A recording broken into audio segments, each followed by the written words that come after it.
গতকাল সর্বসম্মতিক্রমে বিধানসভার অধ্যক্ষ হয়েছেন রথীন্দ্র বসু। আজ দক্ষিণেশ্বরে গেলেন বিধানসভার অধ্যক্ষ। দক্ষিণেশ্বরে গিয়ে ভবতারিণীর মন্দিরে পুজো দিলেন সস্ত্রীক রথীন্দ্র বসু। আদ্যাপীঠে গিয়েও পুজো দিলেন। উত্তরবঙ্গ থেকে এই প্রথম কেউ বিধানসভায় অধ্যক্ষের আসনে বসেছেন।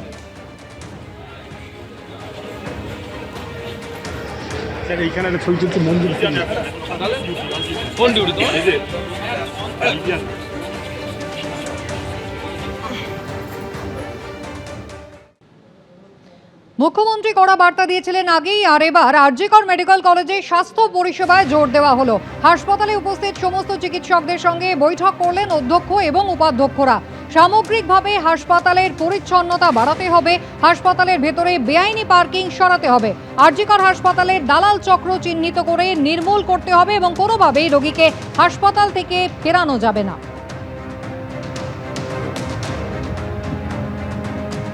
মুখ্যমন্ত্রী শুভেন্দু অধিকারী স্বাস্থ্য ব্যবস্থা নিয়ে একগুচ্ছ নির্দেশ দিয়েছিলেন গতকাল এসএসকেএম হাসপাতালের বৈঠকে।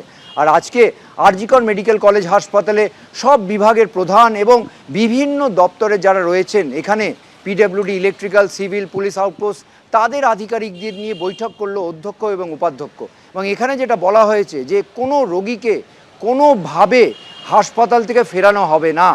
যদি কাউকে অন্য জায়গায় রেফার করা হয়, তার যদি কারণ সঠিক না থাকে, তাহলে আইনি পদক্ষেপের মুখোমুখি হতে হবে ওই স্বাস্থ্যকর্মীকে।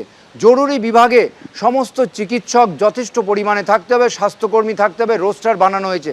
হাসপাতাল পরিচ্ছন্ন রাখতে হবে এবং এর জন্যে জিরো টলারেন্স নীতি ফলো করা হবে।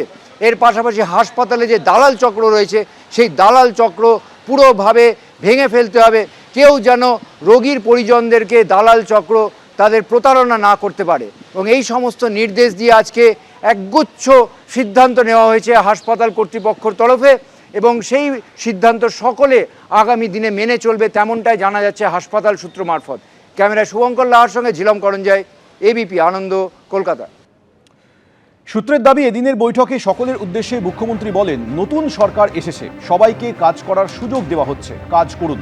রাজনৈতিক প্রভাবে প্রভাবিত হয়ে এতদিন কাজ করেছেন, এখন রাজনৈতিক প্রভাব মুক্ত হন।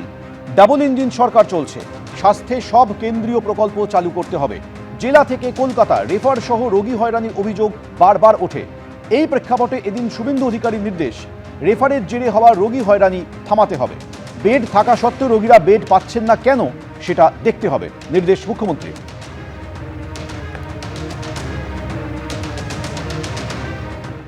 এবিপি আনন্দ, এগিয়ে থাকে, এগিয়ে রাখে।